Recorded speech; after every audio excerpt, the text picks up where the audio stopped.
खासदार संजय जाधव यांनी आरोप केले की दिल्ली भाजपामध्ये सातत्यानं विरोधकांना डावललं जातं. काय या आरोपामध्ये?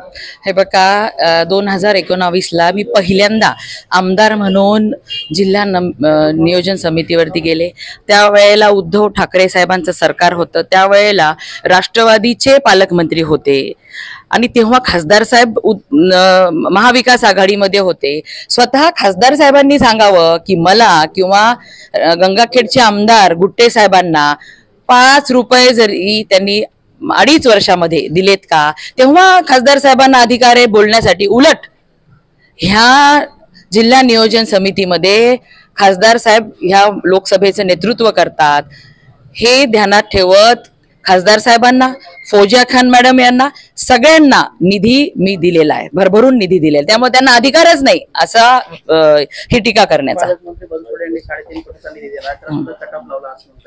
बनसोडेंच्या वेळेस काय झालं आणि काय केलं त्याचं मला माहिती नाही, परंतु खासदार साहेबांना एवढं त्यांनी, आता माझं बाईट घेतल्यानंतर त्यांच्याकडे जाऊन विचारा की पहिले 2 वर्ष मी पण 3.5-4 लाख लोकांनी मला निवडून दिले. जिंतूर विधानसभेतल्या, गंगाखेड विधानसभेत गुट्टे साहेबांना सुद्धा 4-4.5 लाख लोकांनी निवडून दिलेले. तेव्हा आमचा अधिकार नव्हता का? आमच्या जनतेला तिथल्या अडचणी नव्हत्या का? 5 रुपये सुद्धा निधी तेव्हा आम्ही सातत्याने बोलत होतो. हे खासदार साहेबांनी कधीच नाही बोलले. पण आज हे लोक विरोधी पक्षात आहेत तरी देखील मी ह्यांना निधी दिलेला आहे.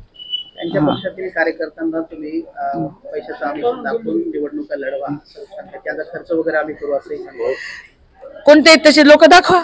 आणि आज पूर्ण भारतामध्ये आणि खास करून आपल्या जिल्ह्यामध्ये तुम्ही पाहतात की भारतीय जनता पार्टीच्या नेतृत्वाने लोकांची मनं जिंकलेली आहेत. त्यामुळे मोठ्या प्रमाणामध्ये त्यांचे सगळे सहकारी आमच्या सोबत येत आहेत आणि त्याचं त्यांना देखवत नाहीये. एकूण असाही त्यांनी आरोप केला की बीपीसीतला 3-3.5 कोटीचा निधी साखर कारखान्याच्या परिसरामध्ये निवडला. यामध्ये काही सत्य वाटते? हे बघा, हे त्यांचा आरोप करणे त्यांचं काम आहे.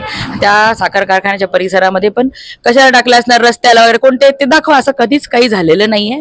जिथं अत्यंत गरज आहे, पहिल्यांदा सगळ्या विभागाच्या जे कुणी आपले मग जिल्हा परिषदचे सीओ मॅडम असतील, सगळ्यांना या ठिकाणी स्वातंत्र्य दिलेलं आहे की जिथं गरज आहे, निकष कसा लावा की अत्यंत गरज असलेल्या ठिकाणी आपण निधी देणार आणि त्याच निकषावरती विभाग अधिकारी यांच्या म्हणण्यावरती आपण निधी टाकलेला आहे. पालकमंत्री मेघना बोर्डीकर सातत्यानं हुकुमशाही पद्धतीने वागतात असं म्हणताय.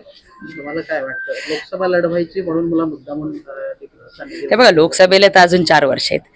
आताच कुठं काय बोलताय?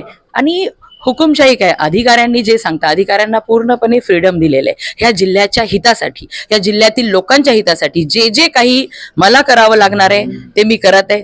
चांगलं करताना काही लोकांना त्रास होतो, ह्यांना सवय लागलेली आहे. कधीच आतापर्यंत कोणी विचारलं नाही, मनमानी कारभार केला. मला सांगा, एवढ्या वर्ष आज खासदार साहेब या ठिकाणी 5व्यांदा नेतृत्व करताय. कधी जिल्ह्याच्या भल्याच्या काही गोष्टी केलेल्या आहेत? आज मी पहिल्यांदा करते ह्या जिल्ह्याची लेख म्हणून. मला जिथं जाणवतं त्या गोष्टी मी करते. ह्यांना खपत आहे. आरोग्य विभागाचं टेंडर केले झालंय आणि तो रोखलाय असं त्यांनी सांगितलं. असं काहीच झालेलं नाही. आरोग्य मंत्री मी राज्याचे आहे, पालकमंत्री आहे. माझ्या जिल्ह्यामध्ये सर्वोत्तम दर्जेदार आरोग्य सुविधा उपलब्ध करून देणं हे माझं काम आहे. तशा पद्धतीने आम्ही काम करतोय. का आरोप काय करतात?